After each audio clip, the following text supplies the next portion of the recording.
오늘 우리가 읽은 말씀은 가나안 땅에 정착한 아브라함 그 삶에 대전쟁이 벌어졌습니다. 북방의 4개의 왕들과 남방의 소돔 고모라를 비롯한 5개의 왕이 서로 전쟁을 벌여서 북방왕 그돌라오멜에게 아브라함의 조카 롯과 그리고 소돔 왕과 소돔에 관련된 모든 것들이 포로로 잡혀갔습니다. 그 중에 한 사람이 이제 도망쳐 와서 아브라함에게 당신의 조카 롯이 붙잡혀서 북방으로 끌려갔다라는 소식을 전한 그 내용이 오늘 우리가 읽었던 14장 13절의 말씀입니다. 그런데 여러분, 본문 말씀을 잘 보시면 아브라함을 어떤 사람이라고 설명하고 있습니까? 도망한 자가 와서 어디 사람요? 히브리 사람 아브람이라고 이야기를 하고 있습니다. 그러나 이 세상 그 어디에도 히브리라고 하는 지명은 존재하지 않습니다. 이상하잖아요? 왜 아브람을 히브리 사람이라고 부를까요? 아브라함은 실상 어디 사람이라고 불려야 마땅하고 오히려 다 자연스러운가? 앞에 몇 장만 거슬러 가서 11장 31절의 말씀을 한번 살펴보도록 하겠습니다. 11장 31절 우리 성도님들 읽어주십시오. 시작.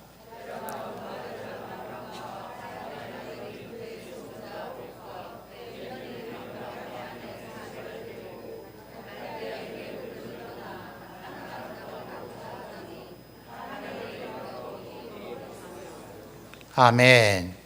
자, 11장 31절은 아브라함의 아버지인 데라와 아브라함의 형제들 그리고 아브라함의 조카들까지 갈대아 우르에서 함께 출발하여 왔다가 대부분은 하란 땅에 잔류해버리고 아브라함과 사라 그리고 조카 롯 그리고 그의 가족들만 마침내 가나안 땅까지 들어온 얘기를 적고 있는 겁니다.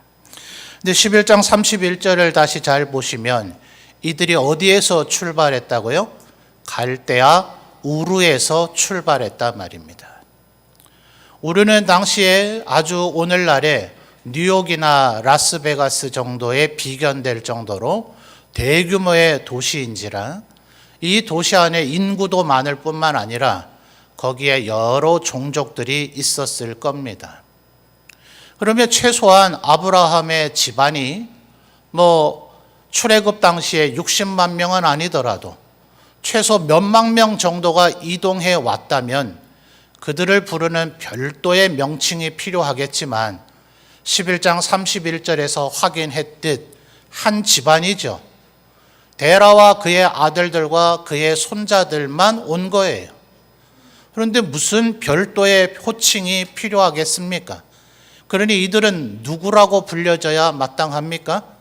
살아왔던 지역으로 한다면 갈대아인이라고 부르든지. 근데 이 갈대아가 구약의 조금 뒷시대로 가면 이 갈대아인들을 바벨론인이라 부른단 말이에요. 남유다를 멸망시켰던 나라이고 또 요한계시록에서도 모든 죄악과 악의 상징을 바벨론이라고 얘기합니다. 그러니 아마 우리 하나님의 백성들은 아브라함을 갈대아인이라 부르기는 극도로 꺼려할 거예요. 그렇다면 하다못해 우르인이라고 불려야 오히려 마땅하지 않느냐 하는 겁니다. 자, 한 구절을 더 살펴볼까요? 창세기 39장 14절을 보겠습니다.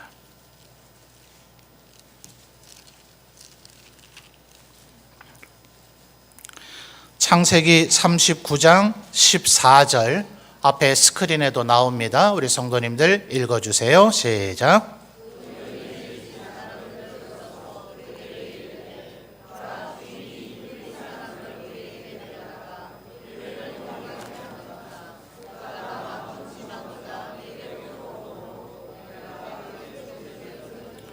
아멘. 자, 요 내용은 아브라함의 증손자가 되겠죠. 아브라함의 아들 이삭, 이삭의 아들 야곱, 야곱의 12아들 중에 11번째 아들인 요셉이 애굽 땅에 팔렸다가 애굽 땅의 보디발 집에서 살고 있을 때 그 보디발의 아내가 이 요셉을 유혹하다가 끝내 요셉이 넘어가지 않자 오히려 지금 요셉을 모함하고 있는 그런 내용입니다. 그런데 14절 말씀을 보면 요셉의 이름조차 얘기하지를 않죠. 요셉을 누구라고 부릅니까? 히브리 사람이라고 부르고 있어요. 자, 요셉이 이 보디발 집에 팔려왔을 때는 이미 4대가 지났단 말입니다. 누가 종을 하나 사면 너는 민족이 어느 민족이냐, 혈통이 어떠냐, 니네 조상들은 어디 살았던 사람이냐, 누가 그거 묻겠습니까? 최종적으로 얘가 어디서 붙잡혀 왔나 그걸로 부르기 마련이죠. 그러면 아브라함, 이삭, 야곱, 요셉까지 거의 100년 가까운 세월 동안 이 요셉 집안은 어디에 살았습니까? 가나안 지역에 살았잖아요. 그러니 가나안인이라고 불려지는 것이 오히려 마땅할 거예요. 그런데 왜 아브라함도 또 그의 증손자인 요셉도 도대체 어디 지명인지 알 수도 없고 의미가 조금 모호한 히브리 사람이라고 불려졌느냐 하는 겁니다. 오늘날에도 이 갈대아, 바벨론, 오늘날의 나라로 하면 이라크에 해당됩니다. 과연 고대의 이 가나안 사람들이나 그리고 애굽 사람들이 갈대아 우루 그러면 어딘지 알았겠습니까? 가본 적이 있겠습니까? 그 나라 사람들을 본 적이 있을까요? 아마 가나안 사람들도 애굽 사람들도 갈대아 우루 지역에서 출발한 사람들은 처음 봤을지도 모릅니다. 그 나라에 대해서 설명한들 뭘 그리 알겠어요. 오늘날의 인터넷이 발달돼서 전 세계 어느 나라이든 다 아는 이런 시대에도 사실 우리 성도님들 파송 우리 선교사님이 사역하는 지역인지라 감비아에 대해서 조금 알지만 누가 감비아에 대해서 알겠습니까? 거의 그런 수준이죠. 그러니 아마도 아브라함에게 말씨가 달랐을 것이고 또 옷 복장도 달랐을 것이고 아마 헤어스타일도 달랐을 겁니다. 가나안인과 애굽인이 확연히 헤어스타일이 다르거든요. 말의 억양조차도 다르지 않았겠어요? 우리 경상북도만 해도 각 도시마다 말씨에 미묘한 차이가 있지 않습니까? 이럴 정도인데 수천 킬로를 가야 되는 갈대아 우르에서 가나안 혹은 애굽이라면 얼마나 달랐겠어요? 그러니 아마 묻지 않았겠습니까? 당신 도대체 어디서 온 사람이냐? 그 얘기를 했을 때 아브라함이 아무리 설명한들 알아들었겠느냐 하는 거예요.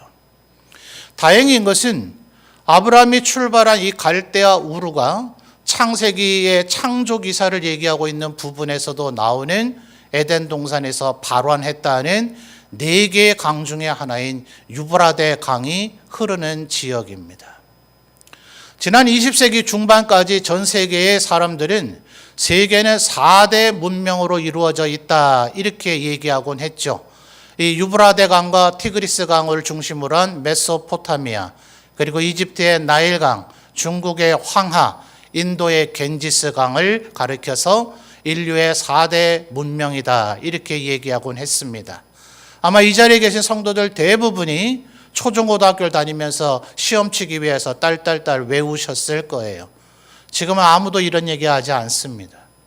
지난 20세기에 고고하게 발달되어지고 서구 열강이 전 세계를 식민지 삼는 과정 속에서 전 세계에 서로에게 영향을 주고받지 않았다고 볼 만한 약 30개가량의 문명들이 확인이 됐기 때문에 그동안 우리가 좀 무지해서 전 세계가 4대 문명이라고 얘기를 했지 이제는 한 30개는 인정을 해야 되는구나 하는 것이 전 세계 학계의 추세이기 때문에 이제는 그런 얘기는 잘 하지 않습니다.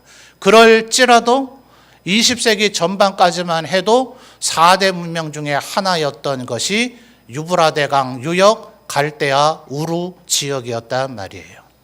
그러니 아마 아브라함이 설명할 때 갈대아에서 내가 왔다, 우르에서 왔다, 온갖 설명해도 잘 못 알아들을 것이니 가장 쉬운 설명이 뭐겠어요? 거대한 강 유브라데를 내가 건너온 사람이다. 아마 이렇게 설명하지 않았을까요? 바로 히브리라고 하는 말의 어원이 뭔가 몇 가지 학설이 있는데 가장 유력한 것은 강을 건너온 사람이라는 뜻입니다. 그러니 아마 아브라함이 스스로를 설명할 때 당신은 어디서 오셨어?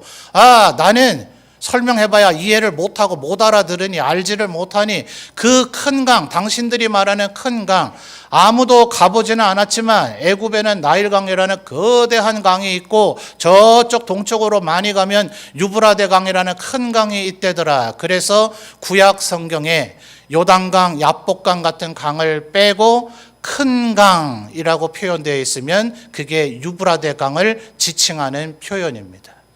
중근동의 사람들은 그냥 큰 강 그러면 가보지는 않았어도 그런 강이 있대더라, 거대한 강이 있대더라 라고 정도는 알고 있는 거예요. 그래서 아브라함은 자기 스스로를 설명할 때 나는 강을 건너온 사람, 히브리 사람이다 라고 설명하지 않았겠는가 하는 것입니다. 여러분, 아브라함에게 있어서 이 유브라데 강을 건너온다는 것은 어떤 것을 의미합니까? 하나님께서 뭐라 그러셨죠? 너는 너의 본토 아비 친척의 집을 떠나 내가 너에게 지시할 땅으로 가라. 지시한 땅도 아닌 지시할 땅으로 가라 하셨으므로 창세기 12장 전반부를 보면 마침내 가나안 땅에 들어왔다고 성경은 표현합니다. 그러니 이 아브라함이 건넌 그 강을 건넌 사람, 히브리 사람이라는 의미는 단순히 강을 건넜다는 것이 아니라 하나님의 부르심에 그 믿음으로 순종한 것, 그것을 의미하는 것이 히브리 사람이라는 의미더라 하는 거예요. 요셉도 마찬가지 아닙니까? 이미 하나님께서 약속하신 가나안 땅에 들어와서 4대가 그곳에서 살았으니 이제는 가나안 사람이라 불려줘도 맞잖아요. 그런데 이 스스로는 가나안 사람이라 불려지기를 거부하고 너 가나안 땅에서 잡혀왔잖아. 예, 맞습니다. 제가 가나안 땅에서 살기는 했지만 우리 선조들과 저는 가나안 사람이 아닙니다. 우리는 유브라데 강에서부터 하나님의 부르심을 따라 하나님의 말씀에 순종한 믿음을 가지고 있는 우리는 히브리 사람입니다 라고 이야기했기에 이들은 끊임없이 히브리 사람이라 불려졌던 것이죠. 또 한 구절 찾아볼까요? 사무엘상 14장으로 가보겠습니다. 사무엘상 14장 11절입니다. 구약성경 429페이지 앞에 스크린에도 나옵니다. 읽어주세요. 시작.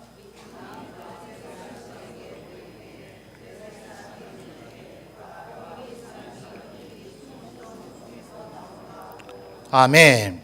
자, 이 대목은 어떤 상황이냐 하면 사사기 시대에 400년이 지났습니다. 출애굽하고 나서도요. 그리고 나서 초대왕 사울을 왕으로 선출했지만 뭐 저런 자가 우리 왕이냐 하면서 인정하지 않았죠. 요단강 동쪽에 암몬 족속이 쳐들어왔습니다.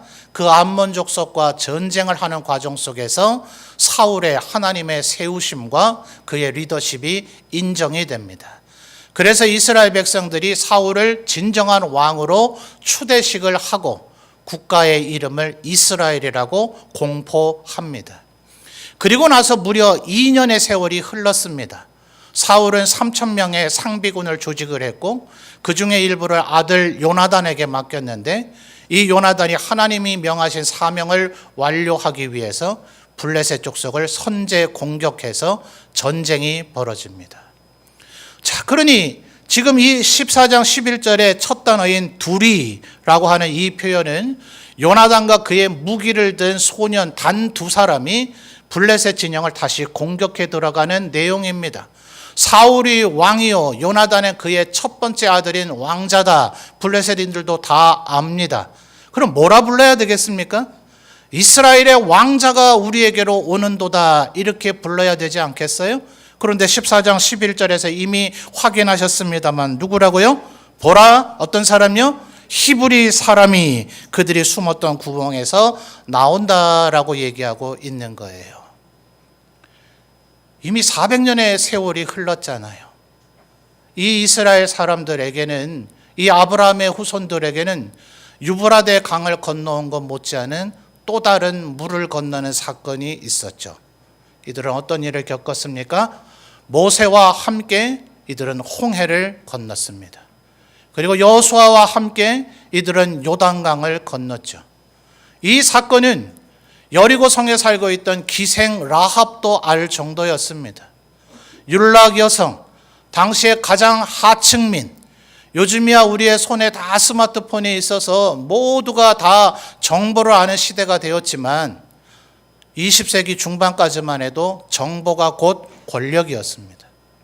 일반 백성 평민들에게는 정보가 차단되어 있었습니다. 고위 관료, 지배층들만이 언제나 정보를 독점하고 있었습니다. 그런데 얼마나 이것이 널리 알려진 사건이면 여리고의 기생조차도 너희들이 홍해를 건넜다는 사실을 우리가 온 가나안 사람들이 알고 우리의 간담이 녹아내렸다라고 두 명의 정탐꾼에게 이야기한 적이 있지 않습니까? 가나안 7족속에게나 블레셋 족속에게나 모세 여호수아와 함께 이 가나안 땅을 정복하러 온 그들은 국호가 이스라엘이고 이스라엘 12지파로 이루어져 있지만 그들은 어떤 사람입니까? 이들이 유브라데 강까지야 알기야 하겠습니까? 저들은 홍해를 건넌 사람들, 저들은 요단강을 건넌 사람들. 여러분, 사도행전에 보면 표현하기를 마치 홍해가 갈라진 것은 우리들이 세례를 받는 것과 같다. 하나님의 구원의 사건이요, 그 물 속에서 거듭나고 부활하고 새 사람이 되어진 것과 같은 것이 홍해의 사건이라고 사도행전은 설명을 해주고 있죠. 그러니 아브라함의 유브라데 강을 건넌 사건은 믿음에 따른 순종이라면 홍해를 건넌 사건은 거듭남과 구원의 사건이라고 볼 수가 있을 거예요. 홍해를 건넌 사건과 요단강을 건넌 사건은 약간 다릅니다. 홍해는 하나님께서 이미 밤새도록 바람을 강하게 부셔서 바다 사이에 길을 내셨기 때문에 길이 만들어진 후에 그 안으로 들어서면 될 일이었지만 요단강은 추수를 할 시기였는지라 북쪽에서부터 내려오는 요단강이 강둑에 흘러 넘칠 정도였습니다. 우리의 장마 시기에 탕류가 돼서 흘러가는 급류의 강물을 생각하시면 될 거예요. 누가 거기에 발을 디딜 수 있겠습니까? 성경이 이런 디테일한 부분을 설명하지 않았는지라 목사들이 이 제사장들의 발밑이 젖었을까 안 젖었을까 궁금하긴 합니다만 젖었다고 보는 것이 타당할 겁니다. 요단강으로 강물로 발을 내디딜 때 북방에서부터 내려오는 이 요단강 물이 북쪽에서부터 흘러내려오는 것이 멈춰서 순식간에 수위가 줄어들었다. 그러니 아마도 발바닥에는 물이 묻었든지 아니면 발목이나 종아리까지 정도는 젖으면서 그들이 한 발짝 한 발짝 강 중앙을 향하여 걸어 들어갈 때에 요단강 물은 급격히 줄어들어서 제사장들이 어깨에 법궤를 메고 계속 서 있는 동안 이스라엘 백성들은 일시에 말라버린 요단강을 건널 수가 있었습니다. 그러니 요단강을 건넜다 하는 것은 제사장들을 중심으로 한 하나님을 향한 충성과 헌신을 의미한다고 볼 수가 있을 것입니다. 여러분, 이스라엘이라고 하는 이름이 얼마나 영광된 이름입니까? 하나님께서 믿음의 조상 야곱에게 야복강에서 에서를 두려워하는 그에게 일부러 나타나셔서 싸움을 거시고 씨름을 하면서 하나님께서 일부러 기권패해 주셨어요. 그래서 하나님을 이긴 자라고 하는 이스라엘이라는 말의 문자적 의미는 하나님을 이긴 자입니다. 말도 안 되는 얘기죠. 하나님이 기권해 주셨기 때문에 일어난 일입니다. 그러나 여러분, 아무도 우리가 하나님께 그런 생각도 안 하고 그렇게 할 수도 없겠으나 문자적으로는 이게 어떤 의미가 되는지 아십니까? 이제는 하나님이 야곱, 이스라엘과 그의 후손의 신하, 봉신이 되는 겁니다. 그들이 원하는 건 뭐든지 해야 하는 존재가 된 겁니다. 그리고 그들을 섬기는 존재가 된 것, 이것이 싸움에서 진 자의 숙명입니다. 하나님께서는 야곱과 이스라엘 사람들을 지키고 보호하며 오히려 내가 종이 주인을 섬기듯 너희를 그토록 사랑하며 섬기겠다는 맹세의 표징으로 스스로 기권패하시고 야곱에게 하나님을 이긴 자라는 영광스러운 호칭을 주신 것입니다. 그러므로 모세와 함께 출애굽에서 시내산에서 법궤를 만들고 십계명을 받았던 그들은 우리는 이스라엘이다, 하나님의 백성이요 하나님의 선민이요 하나님의 성민이라는 국가 정체성을 공포했습니다. 그러니 그들은 이제 자랑스럽게 우리는 하나님을 이긴 자의 후손인 이스라엘이다 이렇게 주장해야 되지 않습니까? 성경 여러 곳에서 그들을 이스라엘이라 부르는 표현이 나타납니다. 그러나 이 아카디아칸 블레셋인들에게조차도 이 이스라엘인들에게 가장 기억되어지는 것은 저들은 물을 건넌 자들이다. 저들은 보통 자들이 아니다. 저들은 홍해를 건넜고 요단강을 건넌 자들이라는 정체성이 이 하나님의 백성들의 정체성이 되어 있더라 하는 것입니다. 또 한 구절을 찾아볼까요? 요나서 1장으로 가보겠습니다.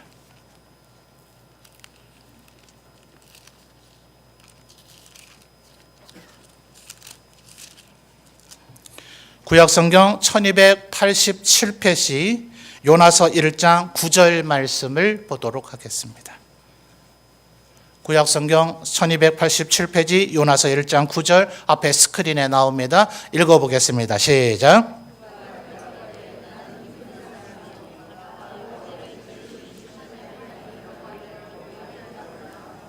아멘.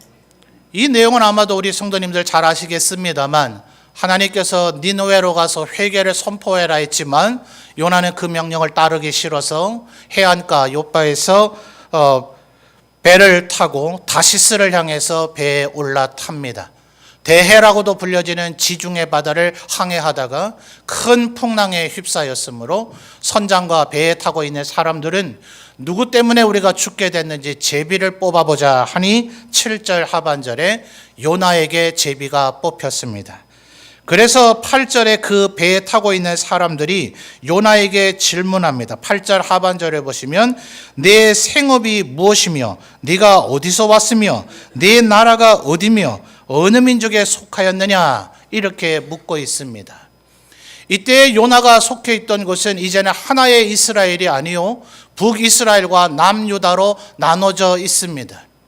요나는 11개도 기록될 정도로 국가 전체에 영향을 미쳤던 선지자입니다. 그러니 지금 지중해 여러 나라 사람들이 뒤섞여 타고 있는 이 배에서 너는 어느 나라 사람이냐 물으면 뭐라고 대답해야 됩니까? 나는 이스라엘의 선지자다 이렇게 말하는 것이 너무나 당연하고 마땅한데 9절에서 여러 번 읽어보셨습니다만 뭐라고 대답하죠? 나는 히브리 사람이요 라고 대답하고 있습니다. 이 사건이 일어나고 나서 요나는 결국 바다에 던져지게 되었고 큰 물고기에 삼켜져서 3일을 지나게 됩니다. 요나서 2장을 보면 요나가 하나님 앞에 그 물고기 뱃속에서 기도하죠. 하나님 나를 성전을 다시 보게 해주신다면 내가 하나님의 충직한 종이 되겠다고 그는 처절한 회개를 하게 됩니다. 그래서 요나를 하나님께서 그 물고기로 하여금 다시 해안가로 와서 토해 놓도록 만드시죠. 요나는 강을 건넌 것은 아니겠습니다만 물을 건넌 것은 분명하죠. 의미적으로 볼 때 말입니다. 그는 요바에서 다시스로 가는 배를 탔고 이렇게 사람을 삼킬 만큼 거대한 물고기가 있다면 수심이 깊은 지중해 중앙쯤까지는 항해를 했었어야만 할 것입니다. 물고기가 요나를 삼키고 그 지중해 바다를 다시 헤엄쳐 가서 해안가에 가서 요나를 토해 놓았으니 요나는 비록 자기가 원하지는 않았다 할지라도 그는 물을 건넌 자가 되었습니다. 요나에게 있어서 이 물을 건넜다 하는 것은 하나님의 마음을 온전히 알지 못해 불순종한 자신을 회개하는 요나의 물을 건넘은 회개를 의미한다고 볼 수가 있을 것입니다. 마지막으로 빌립보서 3장 5절 한 절을 더 찾아볼까요? 신약 성경의 빌립보서 3장 5절입니다.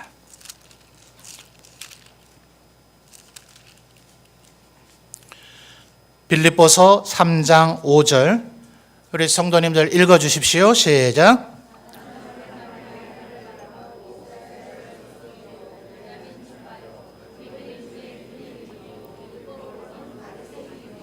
아멘. 자, 빌립보서는 우리 성도들이 잘 아시는 대로 바울 사도가 빌립보에 보낸 편지입니다.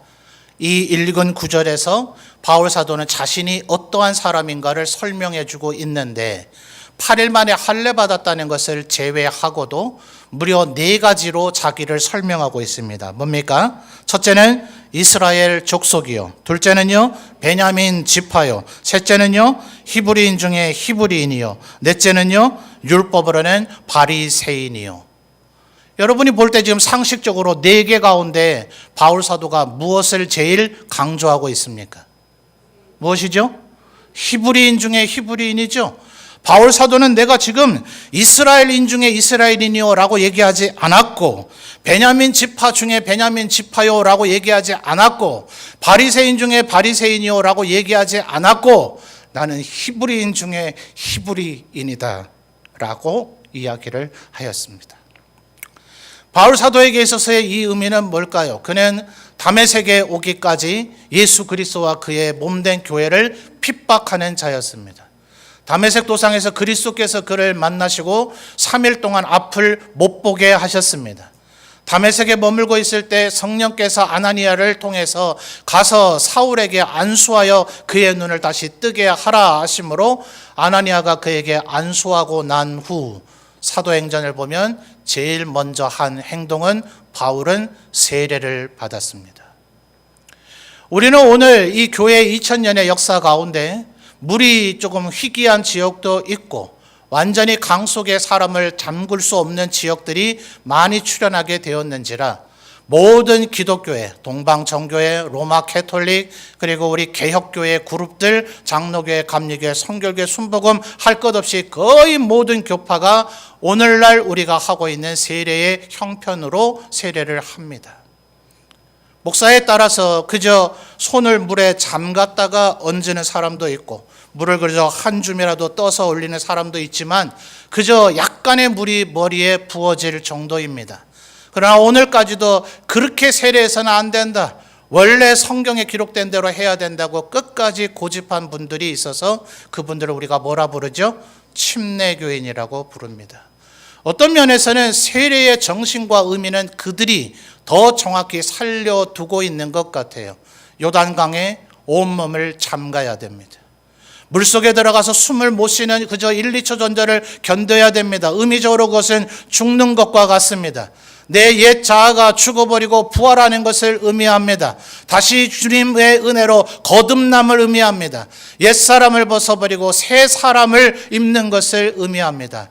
아마도 바울 사도는 지금까지 예수 그리스도를 폭행하고 악행자였던 자신의 삶을 이제 죽음 가운데 던져두고 그는 그리스도의 사도로, 이방인을 위한 사도로 다시 거듭나는 과정을 세례 속에서 경험했을 것입니다. 어마어마하게 강을 건너거나 바다를 건넌 것은 아니지만 그는 깊숙이 물속에 잠겼다가 물 밖으로 다시 올라오면서 그 또한 물을 건넌 사람이 되었을 것입니다. 그 자신을 유대인이라고 부르지 않았습니다. 베냐민 지파이기도 하지만 북이스라엘과 분열된 남유다는 유다 왕국, 유대인이라고 불려졌습니다. 다윗 왕국이라고 불려지지 않고 그들은 유다 왕국, 유대인이라고 불려졌습니다. 왠지 아십니까? 레아의 4번째 아들이었던 유다의 이름은 찬송입니다. 다윗이 왕위에 올랐을 때 제사장의 반열에 따라 성전 직무를 제정하고 찬양대를 조직하고 찬양대가 부를 수많은 찬양을 만들고 그 찬양을 책으로 만들어서 가장 위대했던 그 어떤 왕도 따라갈 수 없는 하나님을 찬송했던 다윗. 그러므로 남유다의 왕국은 유다인, 찬송하는 자들이라고 불려졌던 것이죠. 이스라엘 못지않게 이 유대인이라는 표현도 얼마나 영광스러운 표현입니까? 그러나 지금 살펴봤듯 대표적인 몇 구절만 살펴본 것입니다. 성경에 히브리라는 단어로 검색하면 더 많은 사람들의 더 많은 사건들이 나옵니다. 그들은 얼마든지 이스라엘인이라고 불려질 수도 있었고 유대인이라고 불려질 수도 있었고 하나님의 거룩한 백성이요 하나님의 선택받은 백성이라 불려질 수 있었지만 그들은 언제나 우리는 히브리 사람이다. 우리는 물을 건넌 사람이다. 주님의 부르심에 믿음으로 순종한 사람이다. 우리는 회개한 사람이다. 우리는 거듭난 사람이다.